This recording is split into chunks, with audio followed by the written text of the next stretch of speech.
What's going on, guys? This is Ryan with the RK Outpost, and in current day Hollywood, it seems like there is a race to see who can be the wokest of them all, to see who can virtue signal the hardest. And unfortunately for Hollywood, there's no winner in this race. There are only losers, both them and the audience members. Because let's face it, nobody wants to hear this crap constantly coming from Hollywood. And when you have people like Bryan Cranston, who's saying how much he acknowledges his privilege and his whiteness, and says that everyone else needs to learn how to do better too, that starts to become a problem for people. You can see this headline from Bounding into Comics.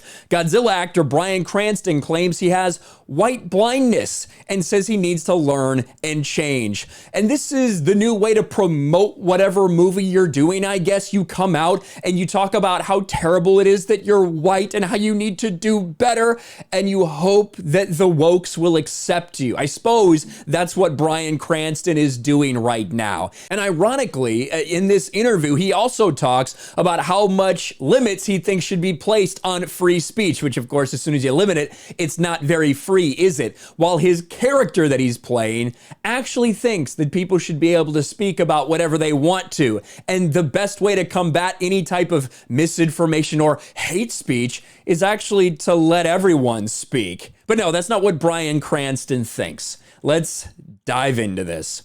Actor Bryan Cranston, known for playing Walter White in Breaking Bad and Joe Brody in Godzilla, recently claimed he suffers from white blindness and that he needs to learn and change. He promises to do better.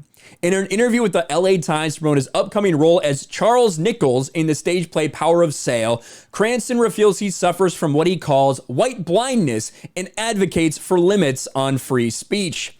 While talking about Larry Shue's 1984 comedy The Foreigner that he thought about directing at LA's Geffen Playhouse, Cranston detailed that his white blindness has something to do with laughing and belittling KKK members. So let me get this straight before we get into his explanation.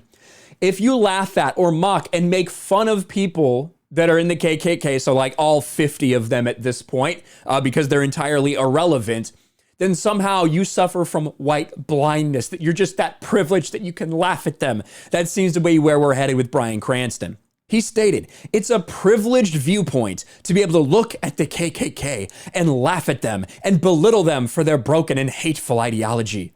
Because the KKK and, oh my gosh, Charlottesville and white supremacists, that's still happening, and it's not funny. It's not funny to any group that is marginalized by these groups' hatred, and it really taught me something, he asserted. For there, Cranston stated, and I realized, oh my God, if there's one, there's two, and if there's two, there's 20 blind spots that I have. What else am I blind to? If we're taking up space with a very palatable play from the 1980s where rich old white people can laugh at white supremacists and say, shame on you, and have a good night in the theater, things need to change. I need to change. This is laughable. This dude is essentially apologizing for laughing at real racists. That's what he's doing. He's saying, I have the privilege to be able to laugh and mock these people and shame them. And it's all because of my privileged white position. This is how people in Hollywood think. This is why we get the entertainment that we're getting from Hollywood, because people think like this. This is the reason it's happening, because the Bryan Cranstons of the world control the Hollywood narrative. This is what they've been putting into things for years. That is why people have been walking away from traditional entertainment. He didn't detail what the change needs to be. The interview then appeared to shift to Cranston's current role as Charles Nichols in Power Sale. As noted by the Los Angeles Times' Jessica Gelt, Nichols is a professor who faces intense backlash for inviting a white nationalist and Holocaust denier named Carver to speak at his annual symposium. I'm sure there'll be nothing that aligns or real world allegories in this. I'm sure there won't be. The play reportedly, quote, asks if there should be limits to free speech, and if so, why? It tests boundaries of free speech ideal by examining the traditional arbiters of that speech, those who get to decide whose voice is lifted and whose voice is quashed. While discussing this theme, Cranston argued there needs to be limits. There needs to be barriers. There needs to be guardrails. If someone wants to say that this bad thing from World War II was a hoax, which is against history, to give the person a space to amplify that speech is not tolerance, it's abusive.